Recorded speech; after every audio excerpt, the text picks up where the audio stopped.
Olá, turma. Então, mais um encontro e hoje a gente vai continuar falando das classes aí dos beta-lactâmicos e agora, por fim, a gente vai falar sobre os carbapenêmicos e também aí dos monobactâmicos. Eu sou a Fabiana, sou professora de farmacologia e sempre um prazer estar aqui com vocês. Então, dando início aí a mais essa discussão sobre mais uma classe de antibiótica, hoje a gente vai falar sobre a maior potência em relação aí aos beta-lactâmicos, que está conferindo aí na classe, principalmente dos carbapenêmicos, e a gente vai incluir ali por final. Falar um pouquinho também dos monobactâmicos, que na prática clínica a gente usa bem menos que os carbapenêmicos, mas que também vamos agregar aí nessa aula, né? Como todos aí beta-lactâmicos, né? A gente tem em comum apresentação a presença aí do anel beta-lactâmico, né? Eu vou colocar aqui novamente aqui na nossa apresentação nossa estrutura de laser aqui.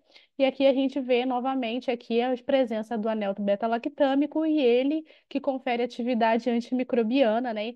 Em todas as classes aí dos beta-lactâmicos, incluindo nas penicilinas, nas cefalosporinas, nas cefamicinas, nas oxafemas e também nos carbapenêmicos, que é imunobactâmicos, que é o que a gente vai falar hoje aqui. E novamente, né, a magia da química se encontra em que eles conseguiram finalmente isolar esse anel beta-lactâmico desde o iniciozinho lá da penicilina, com as descobertas aí de Alexander Fleming desde 1928, né? E aí, com tudo foi se aprimorando, né? E novas classes desses beta-lactâmicos foram surgindo com radicais sempre em constante mudança. Agora, a gente viu ali por volta aí de meados dos anos 2000, a gente surgiu aí com essa classe aí dos carbapenêmicos com o intuito de começar a atingir aquelas bactérias que começaram a ficar resistentes também às penicilinas já comuns, em que a cefalosporina surgiu para suprir essa necessidade, e agora, diante das cefalosporinas, já surgia aquelas cepas produtoras aí de beta-lactamase de espectro ampliado, que a gente costuma dizer que é aquela sigla do ESBL, principalmente, que são as bactérias resistentes às classes aí de cefalosporina. Elas sendo um problema e uma grande emergência, a partir dos anos 2000, principalmente, a gente teve aí o boom da classe dos carbapenêmicos e a gente veio nessa atividade agora contra essas cepas bacterianas, né? Então, a ligação de um anel do beta-lactâmico agora com o anel pentagonal criou-se aí as classes dos carbapenêmicos, né? E também continuou-se ainda a busca a mais, foi quando surgiu aí também a classe aí também de monobactâmicos, que conseguiram tornar uma molécula eficaz, não necessitando até de outros radicais, assim como tem, a gente percebe que o anel beta-lactâmico ligado a outros radicais para ele tornar-se instável e fazer sua ação antimicrobiana. E conseguiram isolar praticamente somente o anel beta-lactâmico ali e surgiu ali um monobactâmico com potencial de se tornar aí um fármaco e eficaz também frente a algumas infecções.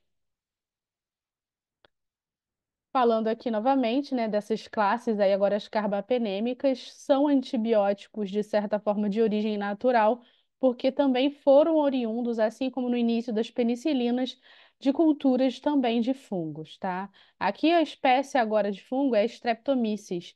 Na atualidade, não precisa mais fazer grandes culturas para extrair. Imagina só o trabalho que seria, né? Igual no início, lá quando começou a usar antibióticos, tinha que ter muitas culturas para isolar a proteína ativa. Hoje em dia a gente consegue sintetizar isso em laboratório. Então, de certa forma, apesar de ser um antibiótico natural, hoje em dia a gente já consegue produzir isso aí muito bem aí de forma sintética.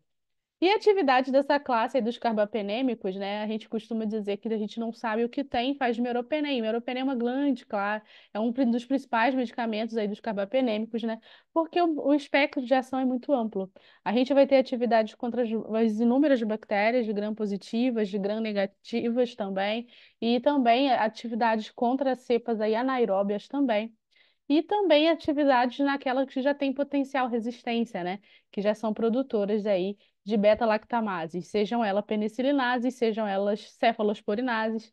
E aí a gente vai falar, lembrando mesmo, é daquela sigla, né? ESBL.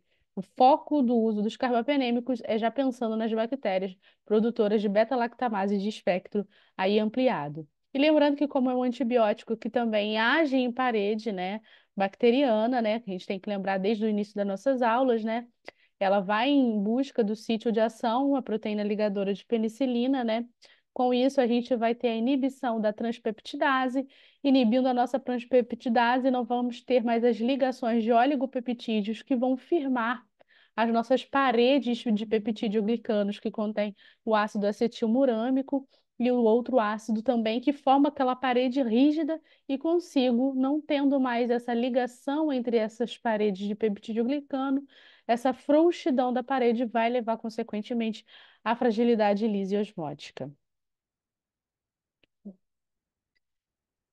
E aí a gente está aqui de frente aí a nossa primeira classe que a gente vai falar. Hoje a gente tem basicamente para falar o Inimipenem, o Meropenem e o Ertapenem. E por último ali a gente geralmente fala do Astreonam, que é o representante aqui no Brasil dos monobactâmicos, né? Aqui a gente tem a tianamicina, que é o imipenem. A tianamicina inicialmente foi começada usada sozinha, isolada, né? Mas percebeu-se que ela não tinha uma capacidade de se tornar tão estável assim, e por isso aí ela foi associada a uns outros terminais, né? A tianamicina, né, que é o princípio básico, é o imipenem, ela é ativa contra gram-positivo, gram-negativo, anaeróbios, também é ativa, né, gente, contra pseudomonas, que costuma ser um problema diante das infecções hospitalares, assim como o Acinetobacter, o Bacteroides fragilis também, que é uma bactéria que nem sempre funciona bem, principalmente com as penicilinas, e responde a algumas ou outras cefalosporinas, né? E aí é ativa também contra as cepas aí ESBL, para a gente ficar geralmente com essa sigla aqui em mente, tá? Essa molécula de tianamicina é tão instável que não tinha como fazer o uso clínico dela. A gente precisou estabilizar essa molécula, eles acrescentaram um radical, um derivado aqui, N-formimidol, e com isso criou-se aí o imipenem. Só que mesmo assim, hoje em dia, a gente não usa também o imipenem isolado, a gente vai ver aqui mais adiante, tá? Porque o imipenem isolado, ele por si só, ele é muito nefrotóxico. Então, a gente vai preferir aí usar o imipenem com a cilastatina, tá? O imipenem, ele é um antibiótico que, por sua ação à parede, ele é bactericida, ele vai inibir a síntese da parede celular, que vai levar à lise osmótica da bactéria. E lembrando que o sítio de ação, assim como todas as classes dos beta-lactâmicos, o sítio de ação é se ligar à proteína ligadora de penicilina, tá? Que a gente chama de PBP, tá? E ele tem, dos beta-lactâmicos, ele é o de maior potência, ele é a bomba de matar bactéria. E assim, apesar de ser o mesmo beta-lactâmico, da forma de ação igual, por que que ele tem essa potência maior? Ele tem uma capacidade de penetração que ultrapassa qualquer outro das outras classes já faladas, principalmente da classe das penicilinas e da cefalosporina. A capacidade de penetração dele, ele tem uma afinidade por penetrar nos canais porínicos, nas porinas, principalmente dos grandes negativos, muito fácil. E fora que ele tem uma afinidade pela PBP muito maior. Então, ele consegue, além de penetrar no espaço periplásmico muito maior, ele se liga logo a essas proteínas ligadoras e logo e não dá tempo, muito menos das bombas de refluxo conseguirem demandar a retirada do antibiótico ali, porque a concentração vai ser muito grande ali.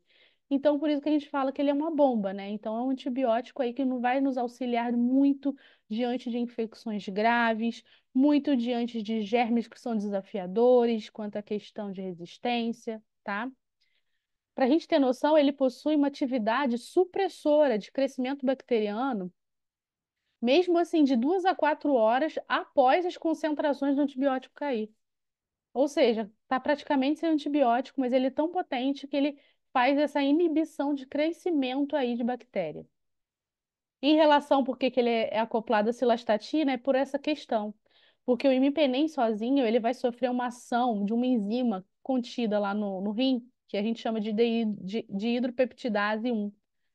E quando ele sofre essa ação da dehidropeptidase, ele vai inativar completamente o imipenem e perde essa atividade antibiótica, tá? E aí, não adianta, né? E os níveis séricos vão cair. E além disso, além dos níveis séricos caírem, é extremamente causador de nefrotoxicidade, tá? Então, além do imipenem, ele isolado provocar nefrotoxicidade, então ele associado aí a cilastatina diminui a nefrotoxicidade, e aumenta a ação aí antimicrobiana, tá? Então, sempre, hoje em dia, a gente vai ver quando a gente vai aplicar que não existe imipenem isolado. Imipenem sempre vai estar junto com a molécula aí de cilastatina, ok? Pela essa questão aí, que a cilastatina é uma inibidora de hidropeptidase que está contida lá no rim, tá bom? Agora, em se tratando, é, aqui a gente vê, ó, o imipenem ele sempre vai estar junto com a cilastatina. Sempre. Aqui é o frasquinho do imipenem. Aqui são os outros carbapenêmicos, né? Que aqui é o meropenem, por exemplo, de 500 miligramas. Aqui já é o meropenem, né? De 1 grama, tá? E aqui também um exemplo aí de um ertapenem. Deles, todos os carbapenêmicos, o único que sofre ação da dihidropeptidase é mesmo o imipenem, é o único que precisa da cilastatina. As demais formulações, meropenem e ertapenem, já não precisa, tá?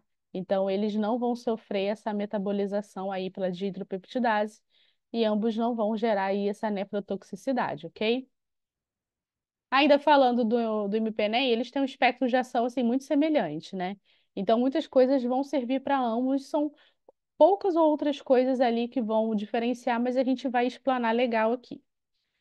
Então, o imipenem, como um carbapenêmico, ele tem um amplo espectro, tá? Só que a gente tem que lembrar que ele é um antibiótico que age na parede da bactéria. Então, a gente vai ter uma resistência intrínseca com mecanismos, micro-organismos atípicos.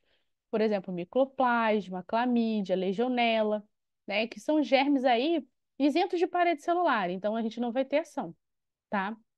Outra coisa é a questão do Staphylo aureus, principalmente aquele resistente à meticilina.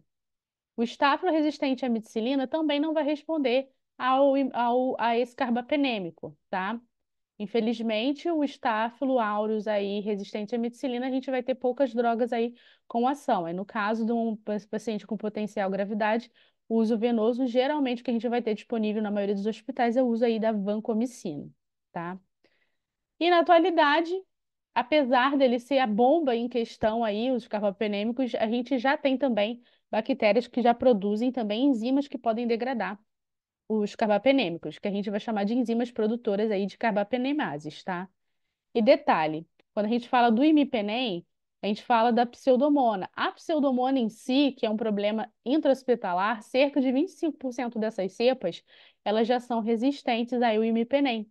Então, diante de uma infecção por pseudomonas, ao escolher um carbapenêmico, o melhor, sem sombra de dúvidas, vai ser o meropenem.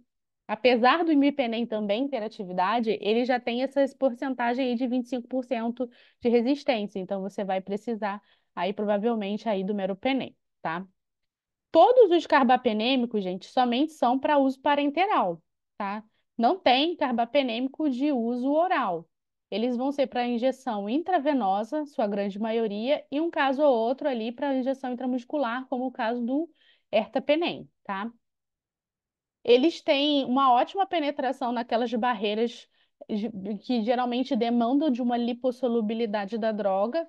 Então, na barreira hematocefálica, e lembrando da barreira ocular, né, que demanda muito isso. E tem uma outra barreira, que é a barreira placentária. Tem uma ótima penetração nessas barreiras e vão conferir níveis terapêuticos. No caso, podendo tratar meningite, e no caso de uma sepse com infecção do feto também, vai ser capaz de tratar o bebezinho. Ele vai necessitar de correção da função renal, tá? E no caso do imipenem, ele é completamente aí removido por hemodiálise. Então, se o paciente estiver fazendo pós a sessão de hemodiálise, a gente pode ter que haver necessidade de repetir uma dose ali para continuar com o nível sério, tá? E uma coisa é fato, a gente coloca aqui, cuidado com o uso de teofilina. Teofilina é um broncodilatador que foi muito usado antigamente, hoje em dia a gente não usa muito na nossa prática médica. Era um broncodilatador que causava-se até muita arritmia. E concomitante a ele, se usasse imipenem, causava-se muita crise convulsiva. Mas na prática, hoje em dia, a gente sabe que o Mipenen continua, sim, sendo uma preocupação quanto a essa questão na neurotoxicidade, tá? Ele se assemelha muito ao cefepime, tá? Causando aí crise convulsiva, potencial aí coma, e essa crise convulsiva ainda podendo estar relacionada, inclusive, até com a velocidade aí de instalação da droga, na verdade, de infusão aí. Para as indicações que a gente vai usar o meropenem, como eu falei, é droga de alta potência, é bomba, né? Pensa numa infecção grave, tem capacidade de penetração em praticamente tudo. Então, você pode usar para inúmeras infecções. Infecção respiratória, infecção urinária, infecção ginecológica, osteoarticular e principalmente as infecções intraabdominais. E aqui eu vou destacar logo de cara, principalmente a infecção, a pancreatite, por exemplo, a pancreatite é necrose pancreática infectada. Geralmente a indicação precisa é o uso de um carbapenêmico, tá?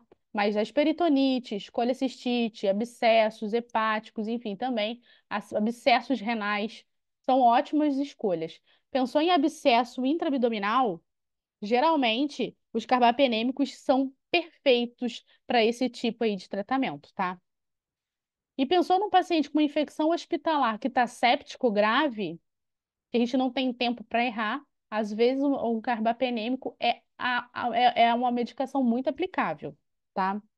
No caso do imipenem, a dose dele é um pouquinho mais chata, que geralmente ele faz a cada 6 horas. O meropenem geralmente pode ser a cada 8 ou 12 horas. E o ertapenem, geralmente, você vai fazer tratamento já de uso intramuscular, que pode ser diário, dose única.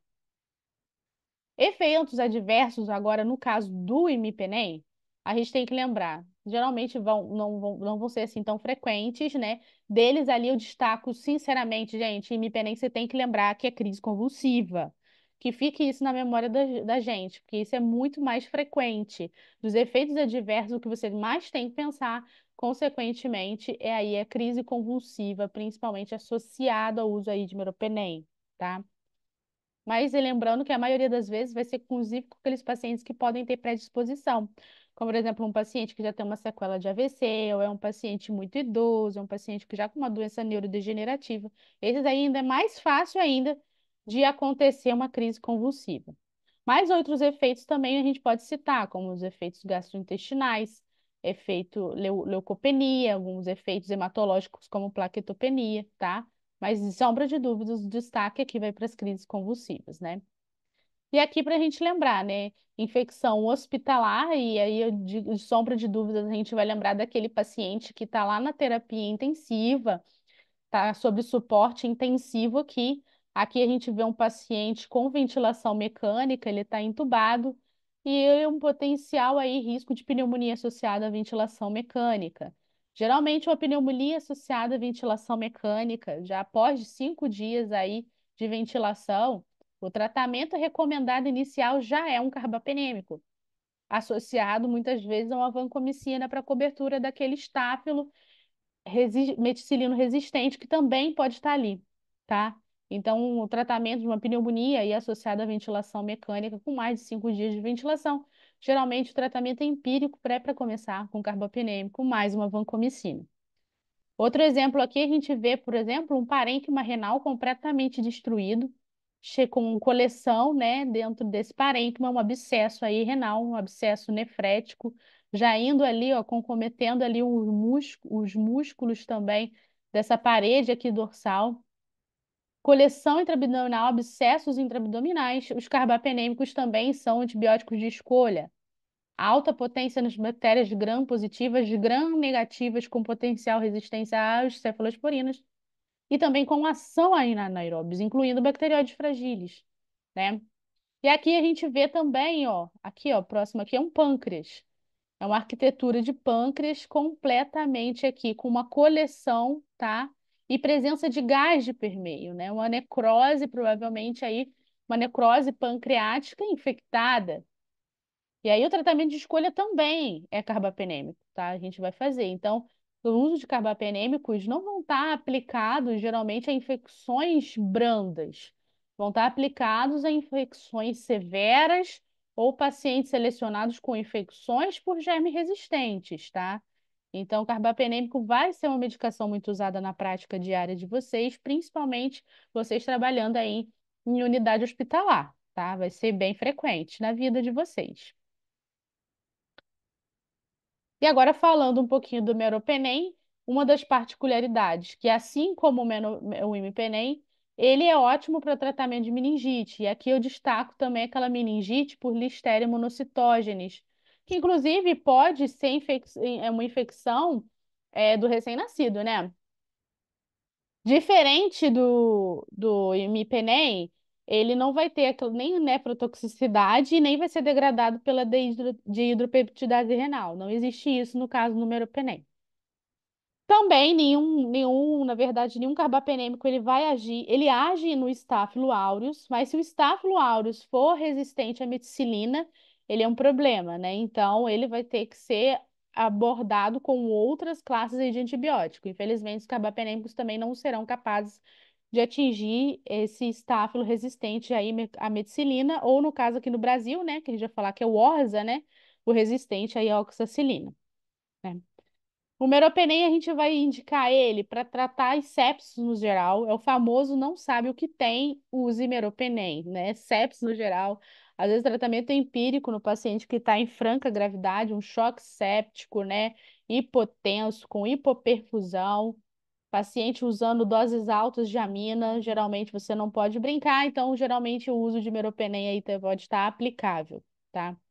Seja essa sepse por uma infecção respiratória, urinária, ginecológica, intraabdominal e até, lembrando também cerebral, né? Podendo ser também. Tem penetração cerebral muito boa, né? Então, tratamento de infecções hospitalares e lembrando de também nos imunocomprometidos, né? É uma medicação que você pode usar sim nesses pacientes, nos imunocomprometidos.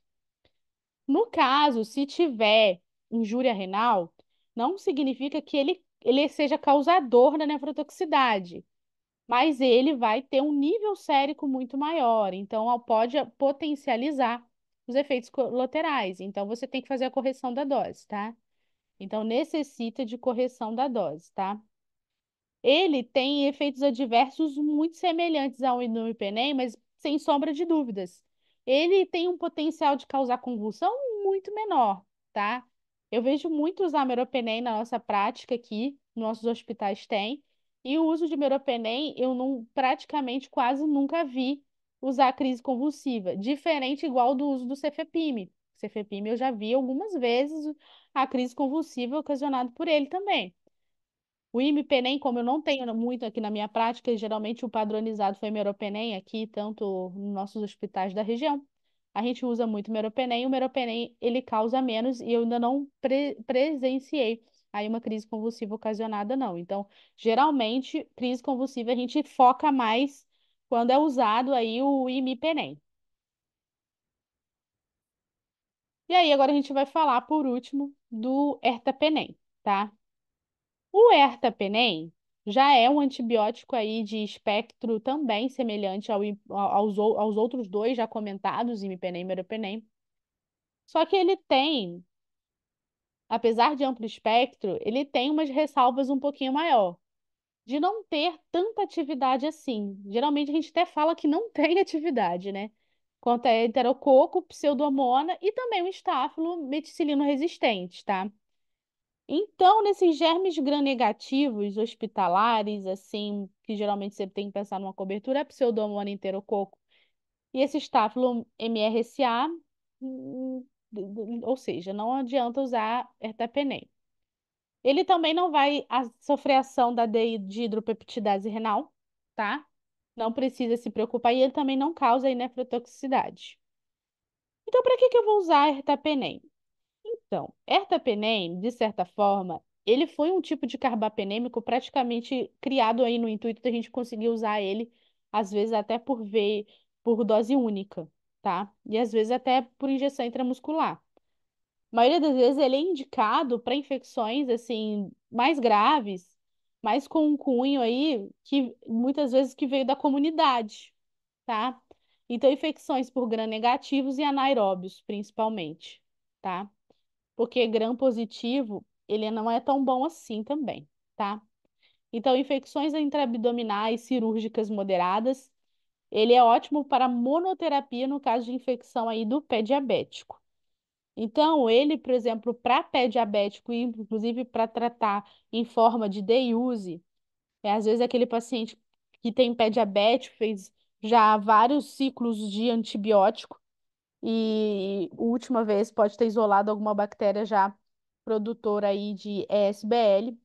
Você pode usar aí o ertapenem como um esquema que o paciente vai uma vez ao dia no hospital aplicar e pode aí voltar para casa, tá? Sinceramente, ele não vai ser indicado para tratamento de infecções adquiridas em ambiente hospitalar pela questão que ele não tem ação em pseudomonas, então não tem jeito, tá? Infecções adquiridas no hospital, vamos arrancar da nossa lista aí a possibilidade do ertapenem. A não ser que você já tiver uma cultura dizendo a sensibilidade de determinado germe aquilo. Aí sim, tudo bem, você está respaldado. Mas, assim, tratamento empírico de infecção intra-hospitalar, a gente vai abolir isso aqui, tá? Então fica aí de regra pra gente, tá bom? Ertapenem é para infecção que foi adquirida aí na comunidade, tá? Ele, dose única, e geralmente a gente não recomenda esse esquema aí de tratamento em crianças e gestantes, não. Aqui para a gente lembrar que não só temos só esses três, não. A gente tem vários outros carbapenêmicos aí difundidos pelo mundo, tá? Dentre eles o Doropenem, o Teleprenem, Biapenem, Panipenem, Tomopenem, Razupenem, são vários, né? Tudo penem, termina com penem. Mas eles não estão disponíveis no Brasil, tá? Alguns deles, inclusive, ainda não foram licenciados até mesmo para uso em alguns países porque ainda estão em ensaio clínico. E aí eu tenho que destacar para vocês que eu falo muito aí a gente falou muito de resistência e foram antibióticos lançados no intuito de combater bactérias resistentes que eram um problema intra-hospitalar. Foi criado, eles foram começar a usar mesmo assim a partir aí dos anos 2000, mas de 2000 para cá a gente já tem isolado cepas de bactérias resistentes aí e elas são resistentes aos carbapenêmicos. A primeira bactéria que se detectou que era resistente a carbapenêmico, olha que problema, resistente ao carbapenêmico, foi uma Klebsiella. Por isso se denominou KPC, que vem desse gene, é uma carbapenemase, né? É induzida pela Klebsiella. Aí ficou esse nome, KPC. Mas hoje em dia, quando a gente fala KPC, a gente não está falando da Klebsiella. A gente está falando de várias cepas bacterianas que produzem beta-lactamases que são capazes de hidrolisar o anel beta-lactâmico do carbapenêmico, tá? Então, falou, isolou uma KPC, não é que isolou uma Klebsiella, pode ter isolado várias, ou qualquer outra bactéria que tenha essa capacidade. A primeira bactéria que isolou foi a Klebsiella, e sabe-se que o AKPC, essa capacidade de produzir essa enzima, vem de um gene cromossomial, geralmente induzido por plasmídio, tá? Então, o plasmídio, ele pode passar de uma bactéria para outra do mesmo gênero ou de gêneros diferentes. Por isso que hoje em dia a gente já tem uma gama de cepa aí de bactérias que são produtoras aí de KPC. Assim como eu falo que a SBL é um problema, isolamento de contato, a KPC, então, nem se fale. A KPC é pior ainda, tá? A KPC a gente fica muito restrito em quase não tem muitas opções ao que usar. A gente tem que torcer para que essa resistência seja intermediária. E aí a gente costuma usar um aminoglicosídeo mais mais o carbapenêmico que tem resistência intermediária para conseguir combater essa infecção. Porque se for resistente, é um problema sério, tá? É, essas bactérias produtoras de carbapenemase, na hora que a gente fala, tranquilo, tá hidrolisando a carbapenêmico, vou usar uma cefalosporina. Não é assim bem, não. A bactéria que produz, que é uma KPC, ela não vai só hidrolisar o anel beta-lactâmico do carbapenêmico, como ela vai hidrolisar o anel beta-lactâmico das cefalosporinas também e também das penicilinas também, tá? Ou seja, é problema mesmo, tá? Bem, a resistência é principalmente maior e induzindo maior também em pseudomonas.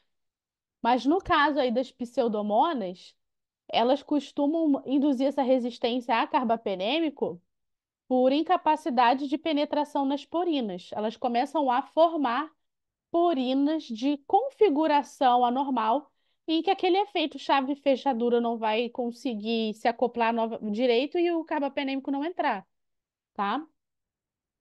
Hoje em dia a gente também tem que lembrar da resistência aí natural, né, aos carbapenêmicos e, na verdade, a todos os beta-lactâmicos, né, gente? É questão sempre de prova, né? Se age em parede, bactérias que não têm parede não vão funcionar. Então, clamídia, micoplasma, mycobacterium, né? Eles têm uma resistência intrínseca, tá? Não só o imipenem, na verdade, todos os carbapenêmicos, né? Embora, assim, in vitro, a gente tem uma atividade contra o Campylobacter, Yersinia, Brucella e Nocardia. Na prática clínica, o imipenem também não funcionaria para essas bactérias. A nocardia, por exemplo, é uma bactéria que às vezes parece ter um fungo, né? Que ela é uma bactéria que é filamentosa também, tá? Também a gente não teria uma ação aí eficaz também, tá? E também a gente tem que lembrar que muitas das ações e muitas bactérias, elas necessitam também de uma penetração dentro da célula humana. Por exemplo, bactérias atípicas, por vezes, elas infectam e elas precisam de antibióticos que penetram também a célula ali humana, tá? E aí, nem sempre aí na verdade, um beta-lactâmico vai ser de ação aí principal, tá bom? A gente teria que lançar a mão de outros antimicrobianos. Bem, o que que fica aí de mensagens também finais? A gente tem que lembrar que os carbapenêmicos praticamente eles são muito semelhantes, um ou outro ali com uma diferença. Por exemplo, o imipenem a gente tem que lembrar que ele é mais nefrotóxico, principalmente se ele tiver sem a cilastatina. Hoje em dia só tem até com cilastatina, mas o problema é que ele causa aí crise convulsiva, ele é menos ativo para pseudomona. O meropenem já é o que mais tem atividade aí para pseudomona, é o ótimo para infecção intra-hospitalar. Já o ertapenem a gente só vai usar para comunidade, infecção para comunidade, né? Porque ele não tem ação contra uma enterobacter, que é uma enterobactéria, contra ação contra pseudomonas. Ele tem ação contra anaeróbio, então por isso ele é um antibiótico do pé diabético. E aí, para a gente lembrar, né, das cepas aí, né, da nossa tábua de espectro antimicrobiano, em que os carbapenêmicos eles estão aqui desde pegando gram-positivos, gram-negativos, né? Com exceção aí, vamos tirar o ertapenem no caso, né? Mas não pegando também o marza, tá? O estáfilo marza, né? Então a tábua dos carbapenêmicos é uma tábua extensa, por isso é dizer que ele é um antibiótico aí de largo espectro. Por fim, falar rapidinho dos monobactâmicos. É um antibiótico mais recente aí, tem por volta aí de uns 40 e poucos anos. É, esse é um antibiótico aí originado da própria bactéria Nocardia, que é essa bactéria filamentosa, que eu acabei até de comentar. Ele é um beta-lactâmico, porém ele praticamente somente, né, como a gente vê aqui, o núcleo do anel beta-lactâmico que tem atividade isolada, né? Ele é não tem praticamente radical ali nenhum, diferentemente aí das outras classes que a gente vê, né? O representante aqui no Brasil é o Astreonã, a gente só tem ele. Só ficamos aí com ele mesmo, né? O Astreonã, ele já é estável frente a beta-lactamases produzidas aí por gram-negativos, né? Mas beta-lactamases que já são contra a cefalosporina, porque se for uma beta-lactamase já com KPC, também vai ser resistente ao Astreonã. Também tem atividade bactericida, porque é antibiótico também que age em parede, tá? Não vai possuir ação contra a gram-positiva. Olha só que é um antibiótico mais recente, mas que cai a ação contra a gram-positiva e também contra a anaeróbio. Então, o Astreonã ele é muito focado praticamente somente para infecção ali para o germe gram-negativo.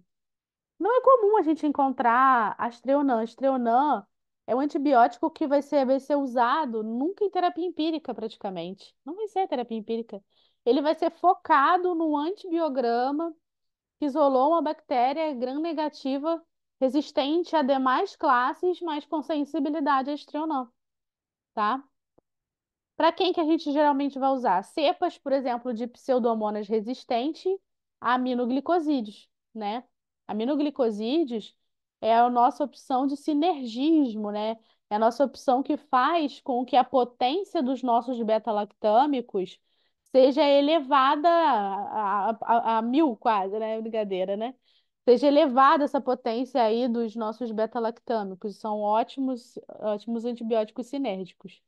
Só que essas cepas aí de pseudomonas que já são resistentes a aminoglicosídeos, a gente teria um artifício que seria usar aí esse Astreonam, tá bom?